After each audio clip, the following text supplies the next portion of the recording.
அவர் ஒரு 92 வயது ஒரு முதியவர், ஒரு சித்தர். என்னை தேடி வந்தார். இந்த ஜோதிட துறையை நீ எடுத்துக்கோ, உன்னை தேடி வரவங்களுக்கு நீ ஒரு சேவை மாதிரி நீ பண்ண. நீங்கள் கூட்டிகிட்டு வந்தது யார் அப்படின்னு கேட்கும்பொழுது எனக்கும் தெரியாது, சன்னியாசி நின்றுட்டு இருந்தார். அப்பா அவர் சொன்னார், நீ யாரை பார்க்க போறியோ அந்த அம்மாவை நானும் பார்க்கணும், என்னையும் கூட்டிகிட்டு போகணும்னு சொன்னார். சமீபத்தில் நல்லிமா என்கிட்ட ஒரு நாள் சொன்னாங்க, எனக்கு கருமாரி அம்மன் கோயிலில் திருவேற்காட்டில் மடிப்பிச்சை எடுக்கணும், எனக்கு ஒரு நாள் பார்த்து சொல்லுன்னு கேட்டாங்க. நல்லிமாவுக்கு ஒரு அதிசயமாக ஒரு பூ ஒன்று கிடச்சிது, ஒரு கதம்பவன மலர் ஒன்று கிடச்சிது. அவங்க சொன்னாங்க, பாரதி இந்த பூ ரொம்ப ரேரு கிடைக்கிறது, இதை நம்ம அம்பாளுக்கே இன்றைக்கி போட்டுடலாம் அப்படின்னு சொன்னாங்க. வளர்மதி அம்மா என் கழுத்தில் போடுறாங்க. அந்த அம்மா கழுத்தில் போட்டது தான் அடுத்த நிமிஷம் எனக்கு அங்கே அம்மன் வந்தது. என் வாழ்க்கையில் அது வரைக்கும் நான் சாமி ஆடினதுலாம் கிடையாது. நானும் என் ஹஸ்பண்டும் ஒரு தடவை நாங்கள் கோயிலுக்கு போயிருக்கும் பொழுது வெளியில் உட்காந்துருக்கக்கூடிய ஒரு பண்டாரம் எங்கள் ஹஸ்பண்டை பிடிச்சி இழுத்தார். ஸ்ரீதர் நெல்லு அப்படின்னார். நாங்கள் 3 பேருமே திரும்பி பார்த்தோம். கையில் ஒரு வேல் வச்சுருந்தார். என் ஹஸ்பண்ட் கையில் நீ இதை புடி அப்படின்னு சொன்னார். பிடிச்சிட்டு அவர் வரிசையாக சொல்லிகிட்டே வராரு. சொல்லிட்டு சொல்கிறாரு, இதெல்லாம் நான் சொல்லலைப்பா, அவன் சொல்கிறான், நான் சொன்னேன்னாரு. கோவிலை கையை காமிச்சார். தாயி, இவன் நிறையா உன்கிட்ட மறைக்கிறான், என்னன்னு கேளு, அவனுக்கு நேரம் சரியில்லை.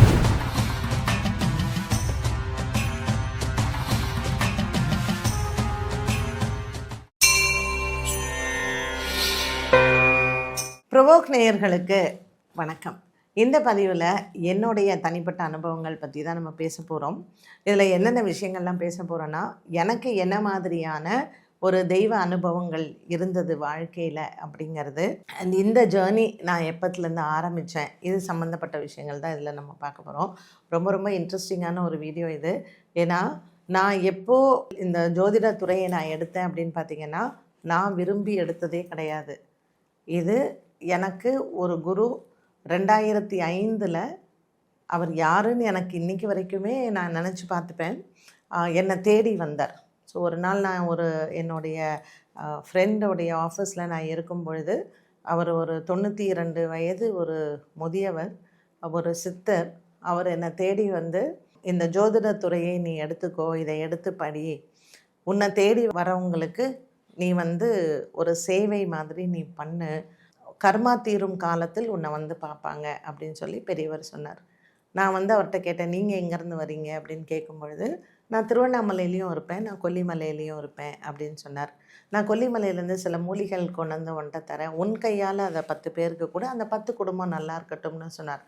2005 நான் இந்த ஜோதிட துறைக்கு வருவதோ இல்லை இதை எடுத்து படிக்கணும் அப்படிங்கிற எண்ணமோ எனக்கு கிடையவே கிடையாது. நான் ஒரு ஹவுஸ் ஒய்ஃபாக தான் இருந்தேன் அந்த டைமில். ஸோ நான் பெரியவர் ஒரு 20 நிமிஷம் என் கூட பேசிகிட்டு இருந்தார். அவர் எனக்கு தெரிஞ்ச ஒருத்தர் தான் கூட்டிகிட்டு வந்தார். என் ஃப்ரெண்டு தான் என்னை பார்க்க வரேன்னு சொல்லி ஃபோன் பண்ணார். ஆனால் நான் என் ஃப்ரெண்ட் ஆஃபீஸில் உட்காந்துருக்கும் பொழுது இந்த பெரியவர் தான் வந்தார். அப்புறம் அந்த ஃப்ரெண்டு சொன்னார், என் கூட தான் வந்திருக்காரு அப்படின்னு சொல்லிட்டு. அப்புறம் என்னை பார்த்துட்டு அவர் கிளம்பி போனோடனே என் நண்பருக்கு நான் ஃபோன் பண்ணி கேட்டேன், நீங்கள் கூட்டிகிட்டு வந்தது யார் அப்படின்னு கேட்கும்பொழுது எனக்கும் தெரியாது, உங்களை நான் பார்க்கணும், இந்த கிஃப்ட்டை கொண்டு வந்து கொடுக்கணுன்னு தான் நான் காரை நான் திறக்கும் பொழுது அந்த பக்கத்தில் அந்த சன்னியாசி நின்றுட்டு இருந்தார்.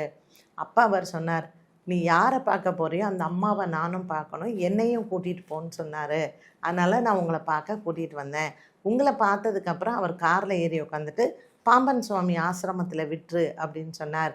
அப்போ அவர் என்கிட்ட சொன்ன வார்த்தை, இந்த உலகம் பாராட்டுற அளவுக்கு இவங்க ஒரு பெரிய ஆளாக வருவாங்க, இவங்களுடைய வாக்கு பலிதம் இருக்கும், இவங்களுக்கு ஜோதிட ஞானம் உண்டு அப்படின்னு சொல்லி என்கிட்டையும் சொன்னார். நான் பாம்பன் சாமி ஆசிரமத்தில் விட்டுட்டேன், அவர் யாருன்னு எனக்கும் தெரியாது அப்படின்னு சொல்லிட்டார். ஒரு 6 மாதம் கழித்து அந்த நண்பர் ஃபோன் பண்ணார், மேடம் சாமி எங்கள் வீட்டுக்கு வந்திருக்காரு வாங்கன்னு சொல்லி கூப்பிட்டார்.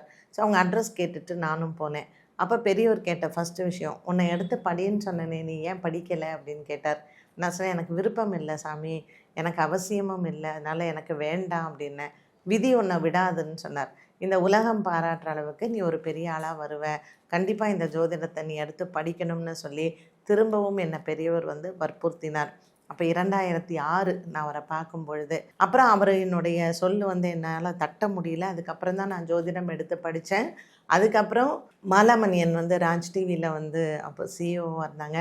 ஸோ 2011ஆம் ஆண்டு நான் ராஜ் டிவியில் முத பெண்கள் நேரம் அப்படிங்கிற ஒன்று மாலாமணியன் தான் எனக்கு வந்து அந்த பிளாட்ஃபார்ம் வந்து கொடுத்தாங்க. ஸோ நான் ராஜ் டிவிக்கு ரொம்ப நன்றி கடன் பட்டிருக்கேன். அதுக்கப்புறம் 2013 நான் மெகா டிவியில் பெண்கள்.com பண்ண ஆரம்பித்தேன்.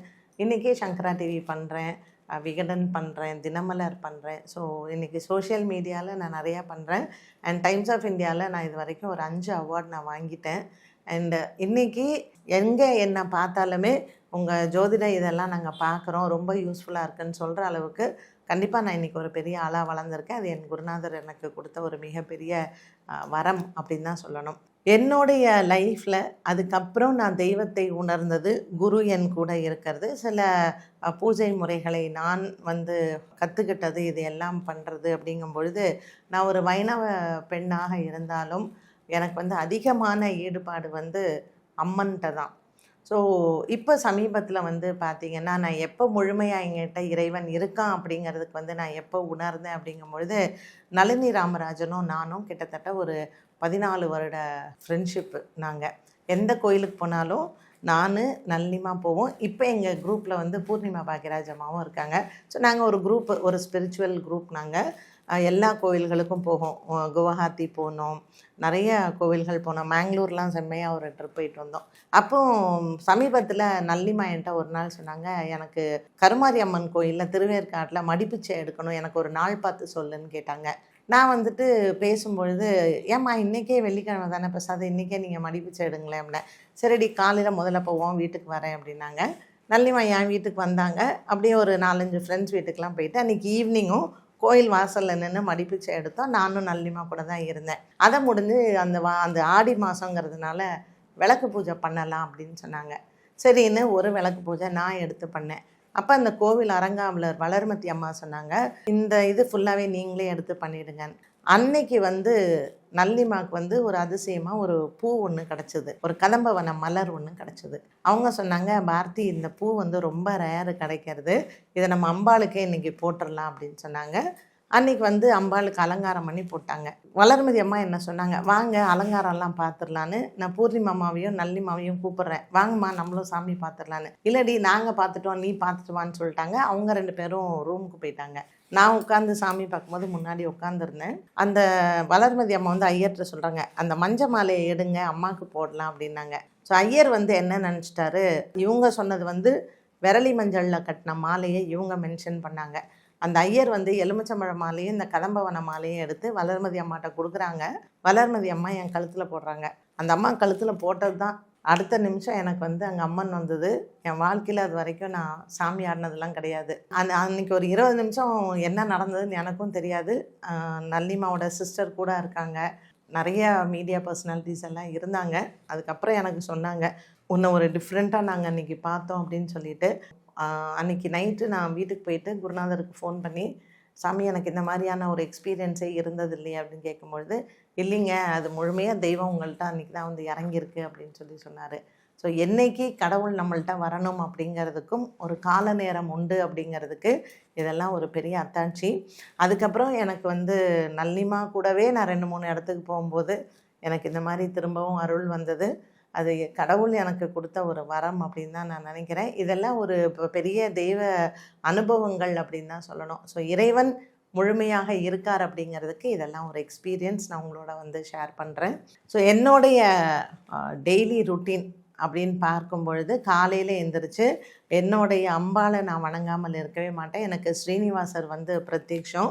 நான் எப்போவுமே ஸ்ரீனிவாசரை வந்து திருமலாவில் போய் பார்க்கணுன்னா மலையேறி போய் தான் பார்ப்பேன். அவர்கிட்ட என்ன பேசிட்டு வரணும், எனக்கு அடுத்த தடவை போகிறதுக்குள்ளே அது நடந்துடும். அது வந்து ஒரு பெரிய பாண்டிங் எனக்கும் திருமலா பெருமாளுக்கும். திருமலையில் இருக்கக்கூடிய பெருமாளை நான் நினைக்காத நேரமும் இல்லை, நான் நினைக்காத நாளும் கிடையாது. ஸோ என்னுடைய டெய்லி ரொட்டீனில் காலையில் எழுந்திரிச்ச உடனே ஃபஸ்ட்டு ப்ரஷ் பண்ணி ஃபேஸ் வாஷ்லாம் பண்ணிவிட்டு நான் சாமி விளக்கு ஏற்ற வரும்பொழுது பெருமாளை தான் நான் ஃபஸ்ட்டு பார்ப்பேன். அதுக்கப்புறம் என்கிட்ட பாலா இருக்கா, நான் பால திரிபுர சுந்தரியை ரொம்ப வழிபாடு பண்ணுவேன்.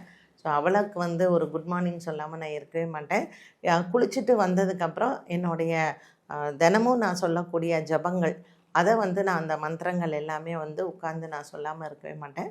பௌர்ணமியில் எப்பொழுதுமே விடாமல் வந்து லலிதா சகஸ்ரநாமம் பண்ணுவேன். ஸோ இதெல்லாம் என்னுடைய டெய்லி ஆன்மீக ரொட்டீன்னு சொல்லலாம். நம்ம வந்து சில பேர் வந்து நம்ம நினைப்போம், இந்த ஆன்மீகம் வந்து ஒரு மூட நம்பிக்கையா அப்படின்லாம் நம்ம நினைப்போம். கிடையவே கிடையாது.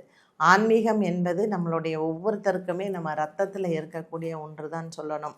ஆன்மீகம் வந்து எவ்வளோக்கு எவ்வளோ நம்ம வந்து அதை நேசிக்கிறோமோ, இல்லை எவ்வளோக்கு எவ்வளோ முழுமையாக அதில் நம்ம ஈடுபாடோடு இருக்கோமோ, அந்த அனுபவங்கள் வந்து நமக்கு பலவிதமாக கிடைக்கும்.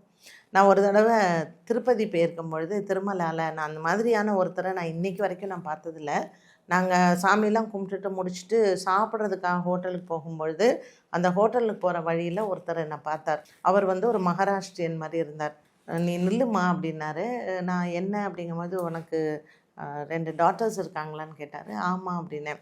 உன்னை விட உன் 2 பொண்ணுங்க ரொம்ப நல்லாயிருக்கும், நீ மனிதர்களை நம்பவே நம்பாத அப்படின்னு சொல்லிட்டு அவர் வந்து திருமலையில் இருக்கிற அந்த கோபுரத்தை காமிச்சார். இவரை நம்பு, அதே மாதிரி ஷிரடி பாபாவை நம்பு, நீ ஷிரடி வரேன்னு வேண்டியிருக்கே, நீ இன்னும் ஏன் போகலன்னு கேட்டார். எனக்கு ஒரு நிமிஷம் நான் நினச்சிருந்தேன், போகணும்னு நினச்சிருந்தேன், பட் போக முடியாமல் போச்சு. அப்புறம் இவங்க யார் அப்படின்னு எனக்கு தோணுச்சு. கடவுள் ஏதாவது ஒரு ரூபத்தில் வந்து நமக்கு சில விஷயங்களை நினைவுபடுத்துவார். நானும் என் ஹஸ்பண்டும் ஒரு தடவை நாங்கள் கோயிலுக்கு போயிருக்கும் பொழுது வெளியில் உட்காந்துருக்கக்கூடிய ஒரு பண்டாரம், அவர் என்ன பண்ணார், டக்குன்னு எழுந்திரிச்சு நாங்கள் கோயில் முடிச்சுட்டு வெளில வரோம். எங்கள் ஹஸ்பண்டை பிடிச்சி இழுத்தார். ஸ்ரீதர் நெல்லு அப்படின்னார். நாங்கள் 3 பேருமே திரும்பி பார்த்தோம். நானே, எங்கள் வீட்டுக்கார், எங்கள் டிரைவர். இவருக்கு எப்படி எங்கள் வீட்டுக்கார் பேர் தெரியும் அப்படின்ட்டுன்னு. அப்போது அவர் வந்து அவர் கையில் ஒரு வேல் வச்சுருந்தார். என் ஹஸ்பண்ட் கையில் நீ இதை புடி அப்படின்னு சொன்னார். பிடிச்சிட்டு அவர் வரிசையாக வந்து சொல்லிகிட்டே வராரு. சொல்லிட்டு சொல்கிறாரு, இதெல்லாம் நான் சொல்லலைப்பா, அவன் சொல்கிறான், நான் சொன்னேன்னாரு. கோவிலை கையை காமிச்சார்.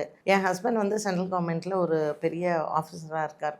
அண்ட் என் ஹஸ்பண்ட் எப்பொழுதுமே எந்த பிரச்சனையுமே என்கிட்ட சொல்ல மாட்டார். அதுக்கப்புறம் அவர் வந்து என்னை கூப்பிட்டு சொன்னார், தாயி இவன் நிறையா உன்கிட்ட மறைக்கிறான், என்னன்னு கேளு, அவனுக்கு நேரம் சரியில்லை அப்படின்னு சொல்லிட்டு சில கோவிலுக்கு எல்லாம் சொல்லிவிட்டு அவர் போய் உட்காந்துட்டார். அப்புறம் நான் காரில் ஏறிட்டு நாங்கள் வீட்டுக்கு வந்துட்டு, இது நடந்தது அதாவது பிச்சாண்டார் கோவில்னு சொல்கிறது ஸ்ரீரங்கம் பக்கத்தில். அப்புறம் வந்ததுக்கப்புறம் பார்க்கும்பொழுது தான் என் ஹஸ்பண்ட்க்கு ஒரு பெரிய ஸ்ட்ரெஸ்ஸில் இருந்தார். பெரியவர் சொன்ன கோவிலுக்கு எல்லாம் நான் போயிட்டு ஒரு 3 மந்த்ஸில் அந்த அவருடைய ஹெல்த்து, அவருக்கு ஆஃபீஸில் இருந்த ஸ்ட்ரெஸ்ஸு, இது எல்லாமே வந்து சரியாச்சு.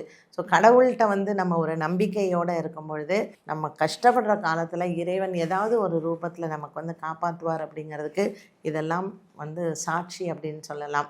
அப்போது நம்மளுடைய அன்றாட வாழ்க்கையில் நம்ம இதை தினப்படியில் நம்ம ஆன்மீகத்தில் ஏதாவது ஒரு விதத்தில் இறைவன் நாமத்தை சொல்லுவதோ, இறைவனுக்கு ஒரு ஹோமங்கள் செய்வதோ, இல்லை இறைவன் ஆலயத்திற்கு போயிட்டு ஏதாவது செய்கிறதோ, கோஷாலை பராமரிக்கிறதோ, அன்னதானம் பண்ணுறதோ, வஸ்திரதானம் பண்ணுறதோ, இதை மாதிரி ஏதாவது ஒன்று நம்ம செஞ்சுக்கிட்டே இருக்கணும். அது செஞ்சுட்டே இருக்கும் பொழுது இதில் ஏதாவது ஒன்று நம்ம கண்டிப்பாக எங்கேயாவது ஒரு இடத்துல காப்பாற்றும். நான் என்னுடைய வாழ்க்கையில் நிறைய அன்னதானம் பண்ணியிருக்கேன், நிறைய வஸ்திரதானம் பண்ணியிருக்கேன், நிறைய இல்லாதவங்களுக்கு செஞ்சுருக்கேன், பராமரிக்கப்படாத கோவில்களுக்கு நிறையா நான் பண்ணியிருக்கேன். ஸோ இதில் ஏதோ ஒரு விஷயம் இன்றைக்கி வரைக்கும் என்னை காப்பாற்றிட்டுருக்கு அப்படின்னு தான் நான் சொல்லணும்.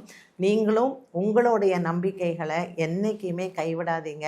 கடவுள் என்னை கஷ்டப்படுத்திகிட்டே இருக்கார் அப்படின்னு சொல்லவே சொல்லாதீங்க. ஒளி எவ்வளோ ஸ்ட்ராங்காக அடிக்க அடிக்க ஒரு அழகான சிலை உருவாகும் அப்படின்னு சொல்கிற மாதிரி, கஷ்டங்களை நம்ம எவ்வளோ ஃபேஸ் பண்ணுறோமோ ஏதோ ஒரு எண்டில் நமக்கு ஒரு நன்மை அப்படிங்கிறது நிச்சயமாக இருக்கும். ஸோ வாழ்க்கையில் ஆன்மீகம், இறைவன், இந்த பக்தி, இது எல்லாமே நமக்கு வந்து ஒரு நம்பிக்கை கண்டிப்பாக இருக்க வேண்டும். இந்த நம்பிக்கை இருந்தாலே அது நமக்கு ஒரு அழகான அனுபவமாக அது மாறும். நேயர்களே, இது வரைக்கும் ஒரு நல்ல கதை கேட்டிருப்பீங்கன்னு நினைக்கிறேன். ஸோ என்ன மாதிரியான அனுபவங்கள் உங்களுக்கும் நிறையா இருக்கும். கண்டிப்பாக நீங்களும் அதை நிறைய பேர்கிட்ட நீங்கள் ஷேர் பண்ணுங்கள். மீண்டும் அடுத்த பதிவில் சந்திக்கும் வரை நன்றி, வணக்கம்.